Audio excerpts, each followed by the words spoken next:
Girl, crochet me please.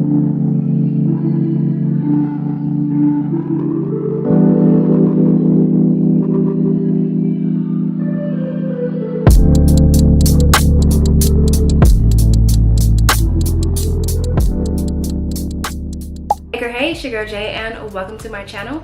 If you are new here, thanks so much for sliding through. If you're returning, welcome back, girl. I know what you're thinking. You're thinking, girl, is that your hair?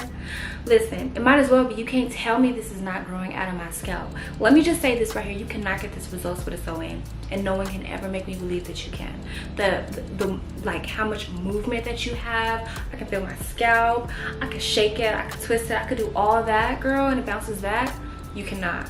So if you want to see how I achieve this look, make sure that you do stay tuned. Let's go ahead and get into a couple things. So before we go any further, I do want to say thanks to EayonHair for sponsoring today's video. Girl, they sent me over a bunch of their 20-inch water curly hair in the color natural black, which matched my hair perfectly. And if you know me, then you know I don't have a curl pattern. I do not have a curl pattern. Tell me how I was able to blend a braid out just as good with hair. This is the perfect texture for the girlies that have like a 3B, maybe like a 4A or something. I don't know, but I'll update what I meant right here because I think I'm on track, but I'm not sure. But this hair is perfect for you, especially if you want that big curly hair but you just ain't got the texture for it like me. This is the perfect one for you. So just for reference, this is what the hair actually looks like. It comes just like this in a bundle, and each of the pieces looks like this. And so what I'm loving about this is, you know, it's gonna be big because just look how thick the pieces are that are actually conjoined together. It's already thick, so you already know like it's gonna give you like a really full look. So thanks again to EayonHair for sponsoring today's video. So on my channel, I've been talking a lot about the crochet hair. I've showed you guys how to do it. I've showed you different textures, but I gotta say, this is perfect for the season. This is just perfect for the season. Big, full hair, pretty when it's wet, pretty. I'm sure that you can straighten this as well, and I'm sure it'll be just as beautiful. But the big hair, it's just the perfect hair for when it's hot, and it's hot everywhere now. So I'm loving it. I'm yapping on. Let's go ahead and get into it because I know why you're here. So before we go any further, I do want to go ahead and specify the things that you're going to need for today's style. So for today's style, they sent me over like 5 bundles, but I think like 4 or 5 bundles, but I did end up only using 3.5. Now I could have done it in 2.5. I used 3.5 because I did want it to be super full. Like I want it max full, max. So I did end up using like 3.5 bundles today. And then you are going to of course need a crochet hook. I did use a blow dryer because like I said, I don't have a curl pattern, so I had to kind of like blow it out.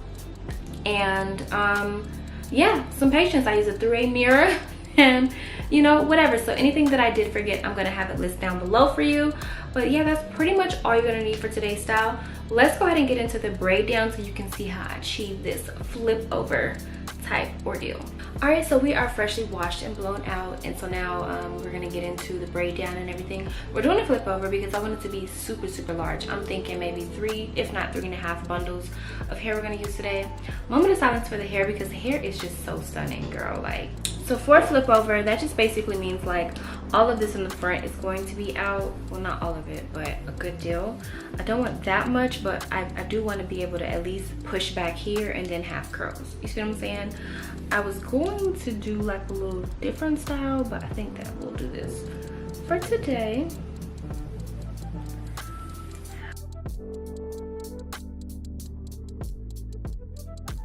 And so here I'm just braiding up the leave out. This is everything that's going to be left out. You want to make sure that you leave enough so that you can do like your edges and kind of lift it up on the sides a little bit as well.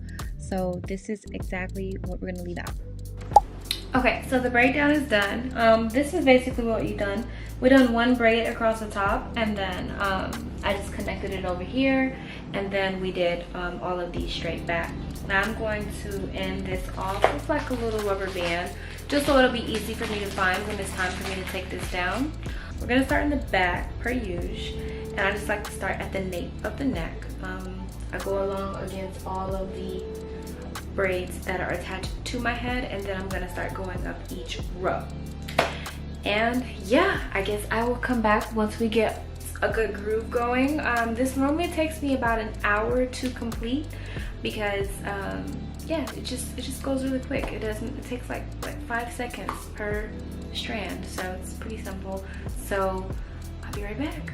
So we have a complete full bundle in, and so this is what the fullness looks like so far. So you can only imagine what it's gonna look like with 3. It's about to be so full. Just look at the curls so far. You cannot tell me they're not so beautiful. This is like the perfect curl.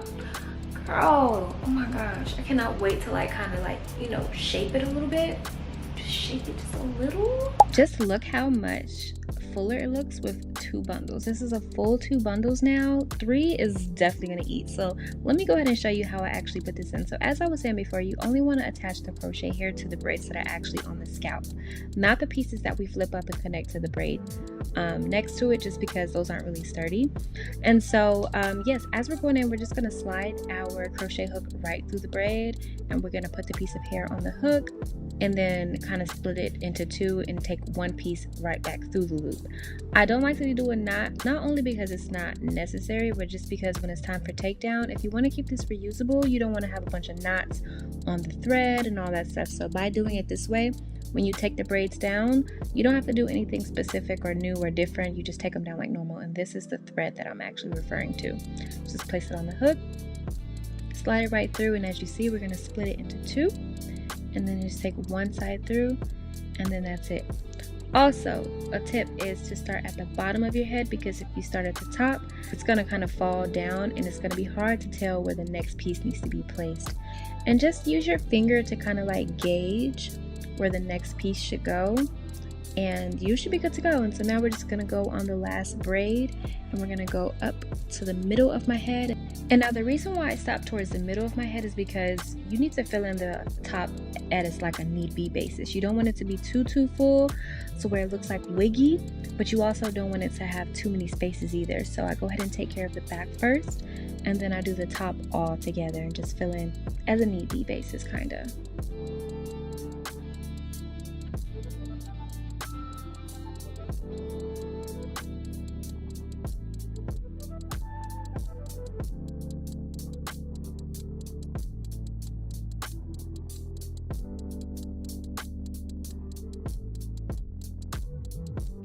So as I was saying, at the top you do it as like on a need be basis. You don't want to pack it out too much because this is a flip over and a lot of your hair is actually going to cover it, especially that row right in the front there. It's going to cover a lot of the hair, so you don't have to make it too full, and then you just don't want it to look too super like wiggy and not realistic, if that makes sense. On a regular person's head with like curly hair, a lot of the thickness comes at the bottom and not so much at the root, so you want to kind of follow that same type of pattern, if that makes sense. And so the row that we're doing right here is going to cover a lot of that hair in the back anyway, so yeah, don't overcrowd it. Just make sure that this braid right here is really full. I think I put about no less than like 30 pieces on this braid right here, and it's going to cover everything in the back.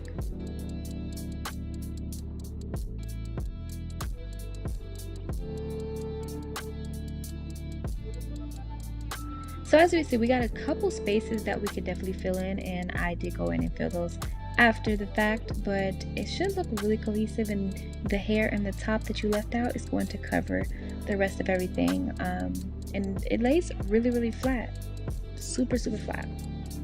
Okay, so I'm back, and of course I did my makeup or whatever because I just like to see how it all comes together.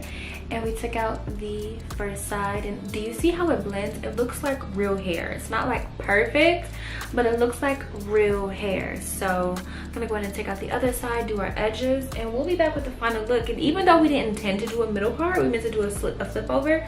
Do you see how I can kind of like manipulate it to do both a little bit? When I tell you, you cannot do this with a sew-in, you will not have this versatility versus this, you know what I mean? With a sew-in, you just will not. And you cannot tell me like this. Girl, crochet me please. It just looks so good. And so when I was putting the braid in, I did go in with a little bit of eco styling gel, just because y'all know I have no curl pattern. My hair is completely like, I won't say it's bone straight, but the curl pattern isn't consistent enough for me to try to blend it with any type of curl hair. Like I don't even need to try it. So I went in with eco styling gel when I did the braid, and when I say the braid has only been in for like I want to say it's been in for a little over an hour, and it was soaking wet. So I did go in with my blow dryer a little bit. if you have a diffuser, then you don't have to hold it, but my diffuser is completely missing in action. That's the only thing missing from this. But trust me, when it's time for me to like actually style the hair and wet it and wash it and all, I will definitely have my diffuser standby, like nearby. So I'm just going to, so as you see, just by doing that, I was really able to manipulate this curl real good. But you don't want to like blow it straight. You see what I'm saying? You don't want to blow it straight. And just like that, let's give it a shake. Let's give it a shake. It's blending so good. Too good. First of all, let's do these edges and I'll be back with the final look. Okay, and so we are back with the final look. You cannot tell me this doesn't look like my hair. I absolutely think this came out stunning. I definitely cracked the code on getting it to match my natural hair. And as you see, I can flip it this way, flip it to the other side, and it's giving like my natural hair. Now I didn't shape it or anything like that, and people always ask, is the crochet hair reusable? It is, but when you start like shaping it and cutting it and all that, it makes it less and less reusable, because like you're not gonna keep it together when you take it out. You see what I'm saying? Like it's not gonna look the same. Like you can reuse it, but it's just not gonna look the same. Nonetheless, I think that the hair is absolutely stunning. I'm so excited to go take pictures and be cute and stuff in the city later on today. So yeah, I hope you enjoyed this tutorial. Hope it was helpful and gave you the perfect inspo for this season. Make sure that you do go ahead and subscribe to your girl, and I will see you in the next video. Bye.